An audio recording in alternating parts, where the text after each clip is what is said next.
Tuntunan Sabda Minggu 29 Januari tahun 2022, hari Minggu biasa yang keempat dalam tahun A.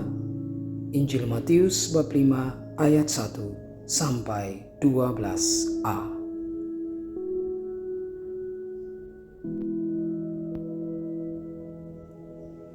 Ayat emas, ayat 12a. Bersukacita dan bergembiralah, sebab besarlah upahmu di surga.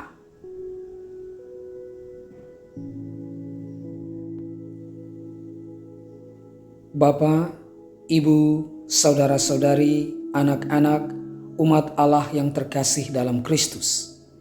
Injil pada hari Minggu biasa yang keempat dalam tahun A ini berbicara tentang kriteria Yesus mengenai kebahagiaan.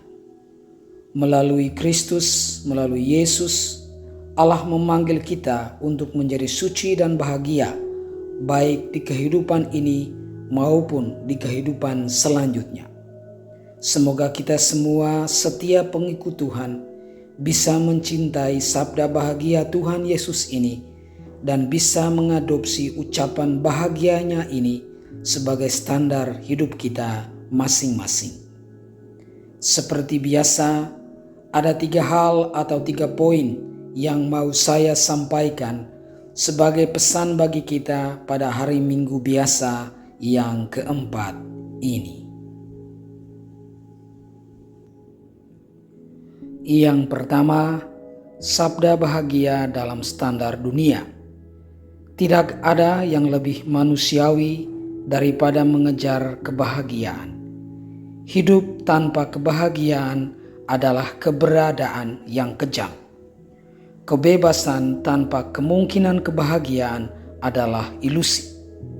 Menurut standar dunia, menjadi bahagia terdiri dari satu atau beberapa hal berikut: kekayaan, ketenaran, kekuasaan, kesehatan fisik dan mental, kesenangan, atau ketenangan pikiran.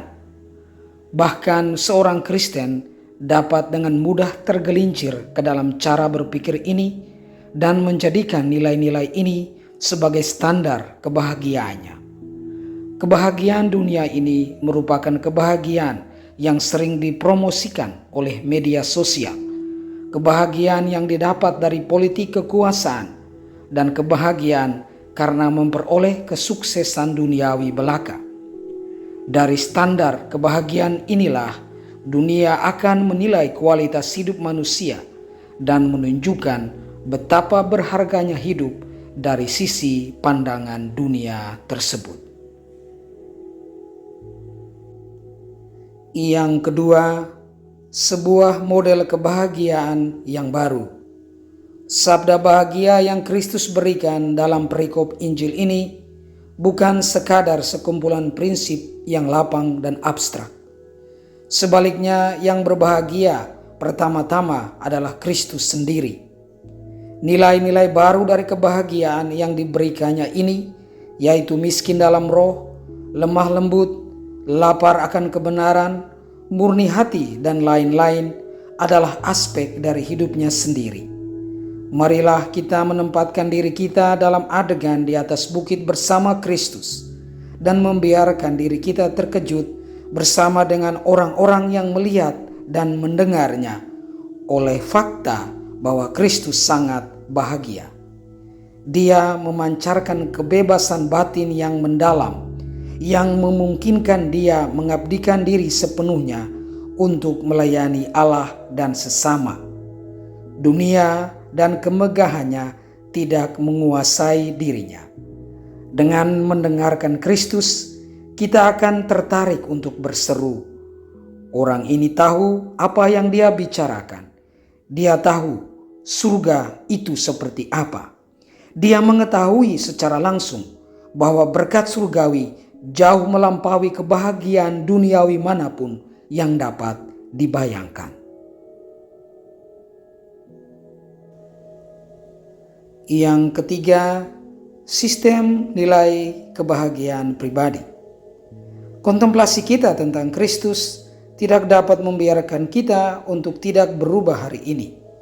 Kita perlu memutuskan untuk mengadopsi standar yang Kristus tetapkan di hadapan kita. Jika kita ingin bahagia seperti Kristus, kita harus menjadikan sabda bahagianya sebagai standar hidup kita sendiri. Nietzsche, seorang filsuf Jerman, salah ketika dia berpikir bahwa nilai-nilai Kristiani hanyalah hadiah hiburan bagi mereka yang tidak berhasil di dunia ini. Tidak. Sebaliknya, seorang Kristen ingin meniru orang paling bahagia yang pernah hidup, yaitu Yesus sendiri. Kalau kita memilih Kristus Yesus Tuhan kita, maka kita akan menerima berkat di bumi ini, dan tentunya berkat itu akan disempurnakan di surga nanti. Saudara dan saudariku, semoga Yesus, orang yang benar-benar bahagia, menjadi contoh bagi kita untuk mengejar kebahagiaan. Standar Yesus sangat berbeda dari standar dunia ini, akan tetapi standar tersebut bisa menganugerahkan berkat di bumi ini bagi kita dan memberikan sukacita berkat surgawi. Shalom, salam damai sejahtera bagi kita semua, dan Tuhan memberkati.